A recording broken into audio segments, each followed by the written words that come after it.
Welcome back, fake genetic freaks. We are so back. This injury is pretty much all gone. I mean, there's a little bit of tightness, a little bit of soreness, but for the most part, we're cooking. We're chilling. It doesn't even matter anymore. Um, yeah, and so I'm back to doing my regular lifts. Um, on Saturday, on Friday will be the first um, jump session back after the injury, like a real full jump session. So yeah, I'm super excited for that. It'll be a lot of fun. And then this is the first, I guess, second.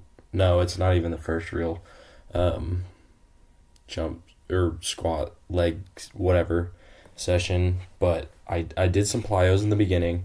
Then I went into jump squat, which is one of the things that I'm trying to do since I will be going into this elastic phase once my body's ready for it. Um, so I need to give my body the ability to be able to take this insane eccentric loading and just pop right out of it. And so that's how I'm doing it right now. I'm doing it a little bit slower, um, doing it with box or not box squats, jump squats.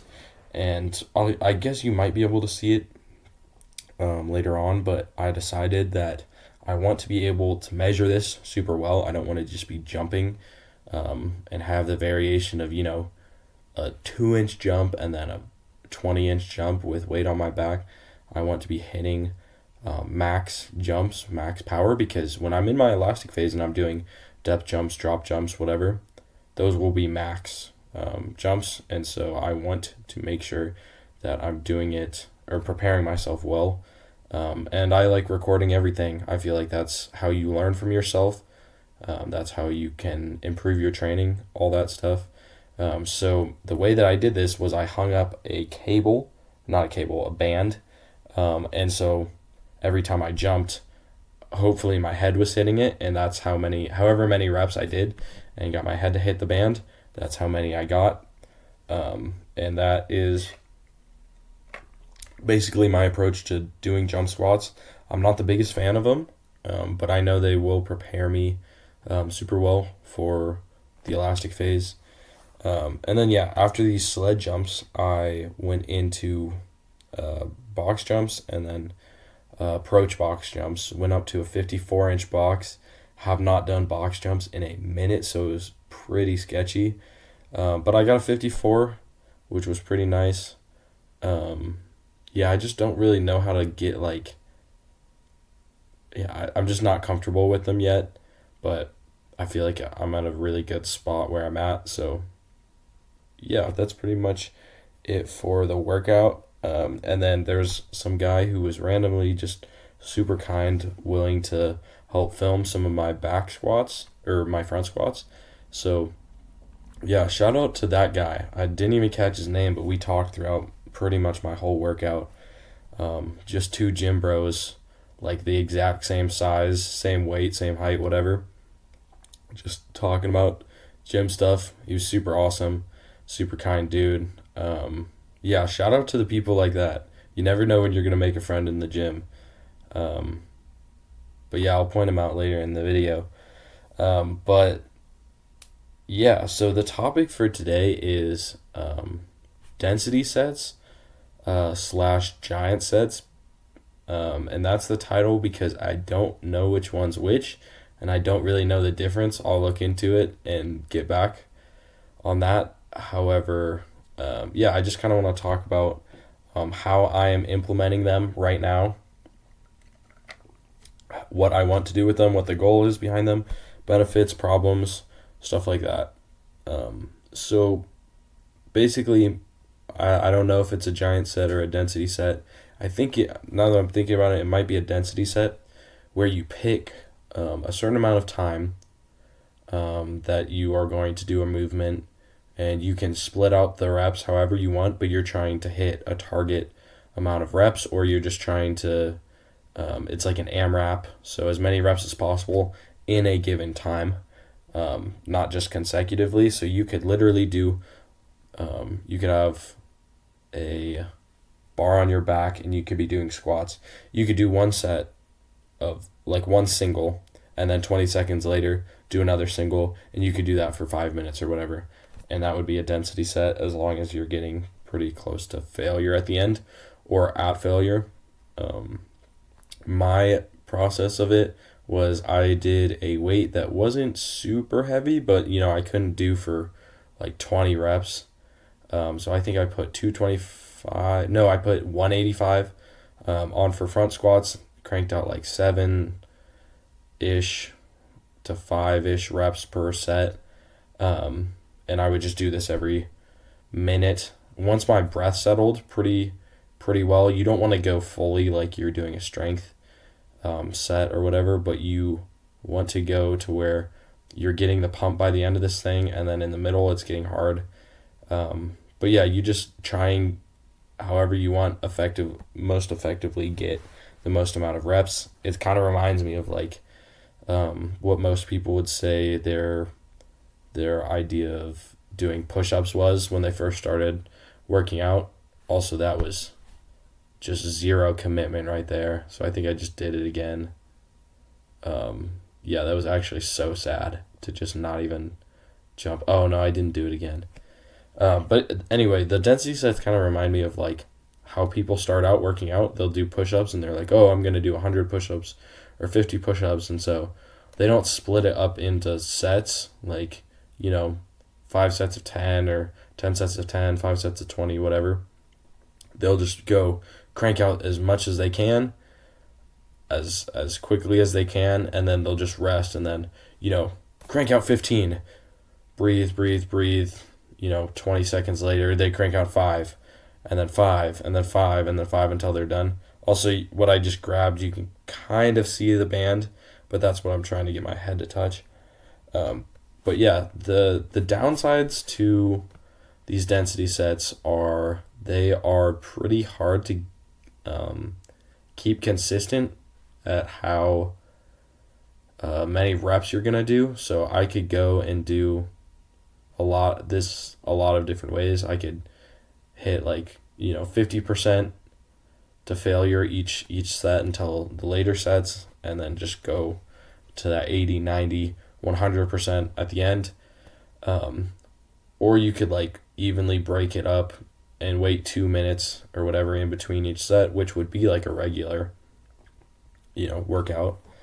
But I liked it way more just doing stuff once I felt good enough to do it. Like, I didn't feel like I was gonna be totally dead. Like, I might be able to do the same amount of reps or a few less. But yeah, I think that's the only real downside for it. I mean, it's time sensitive, so if you're just not very good at doing the whole time thing, yeah, it might not be for you. And if you're not willing to work hard, it also might not be for you. But yeah, it is definitely that it shows that it's a very hard thing to do, but it's honestly my favorite part of hypertrophy right now. And then another downside is, I kind of forgot about this earlier, but it is really hard to do slow reps, which is something that's really important for my hypertrophy training, being able to go slow so that my tendons and ligaments and everything's just feeling good, feeling healthy. But I'm sure there are ways to work around it. It's just kind of uncomfortable for me to kind of think about doing slower reps on a time-sensitive thing. But very possible. You could definitely still do it. But yeah, the reasons that I have really enjoyed doing them so far is I just feel like I'm getting a lot of volume in for the amount of time that I'm doing these things. And it turns into a game for me. It's like a race, or just anything, when you're playing basketball and you have that 15 seconds left and you need to get 4 points or whatever. It's really fun to figure out how to do that and to be living in that super time sensitive thing. And I think that's kind of how, or it's giving me a glimpse of that when I'm doing these density sets. This is also, I think, this first or second, third maybe set of it. So I'll just go however many reps and then just rock it. Um, but yeah, it's really, really fun for me at least because it feels way more like a game, and I don't feel like I'm just grinding out my hypertrophy at the end to just cook my legs.